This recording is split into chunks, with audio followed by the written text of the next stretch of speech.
Hi, this is Fred Hess with Hess Consulting. This is the second video in the series of the power of process for driving business improvement.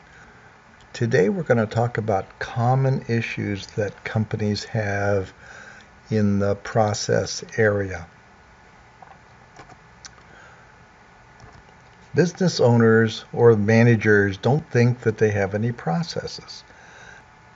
This usually happens in smaller businesses where there's not a lot of people, where there's not a large business structure. They don't think they have any processes because they just have one person running each of their processes. The real situation is they do have processes. They just haven't identified them. The danger here is that they will have a lot of variation in their processes and the outcomes, which is the most important part. It will be done differently each time it gets executed, which means that there is a lot of variability and it can cause a lot of problems because the results are variable and not predictable. Now, moving up the ladder of process maturity, the next set of businesses think they know what their employees do, but they haven't yet defined any of the processes. The real problem here is they really don't. They assume they know what their people do. At one large company where we did some processes, in the minds of management, they were sure they knew what their people did. Now, as it turns out, they had a set of process documentation. And so we modeled that, and then we went and modeled what the people told us they did. They were all different. Management thought they knew. The documentation showed what the people were supposed to do. And then the real process was what the people actually did. And management was very surprised by that.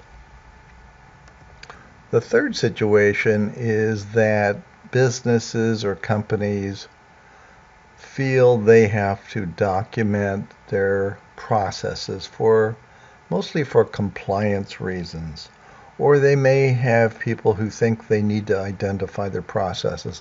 They document them and put them on a shelf, and they don't train their people, they don't enforce what the people do. So that's dangerous. At least they've documented them, and people can go look at them and find out what is going on and how to correct it. Now, the fourth level are companies who actually document and use their processes, but they think once they've done that they are done. With the speed of technology change and competition, that's a faulty assumption that once you document them, your processes are good forever. Now, a big one is in the larger businesses. The organization actually gets in the way of the process execution. And I'll discuss this on the next set of slides.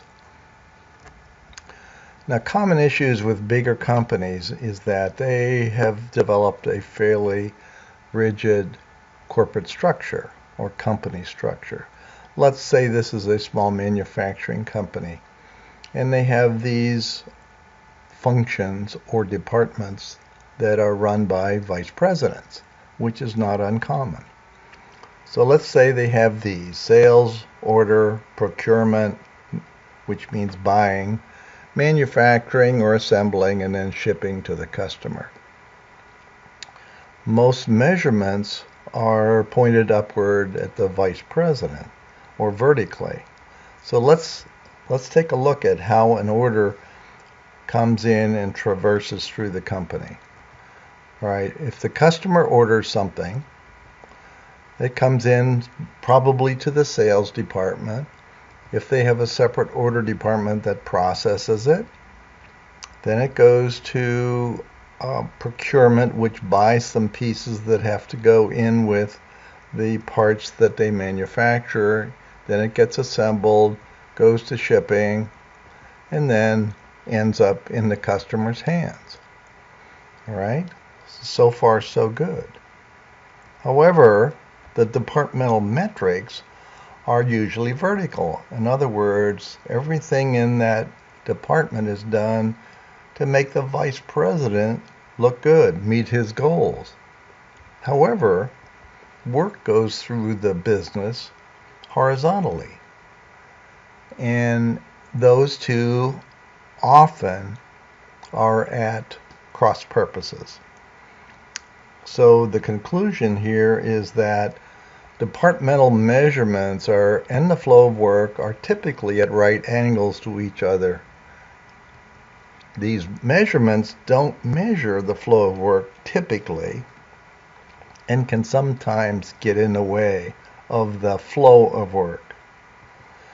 Aerospace and other big companies have many more functions than ordinary or medium-sized businesses, so the silo effect is much greater. And really key in all businesses, if there are no metrics, no measurements, or ownership related to the flow of the work through the business, it's probably not going to improve and can easily get worse. So that is today's discussion on typical issues in companies concerning process. Thank you for watching. As always, please put your comments or questions in the section below, and I will do my best to answer them. The next one will be a telecom company example of how they approached process improvement. Thank you for watching.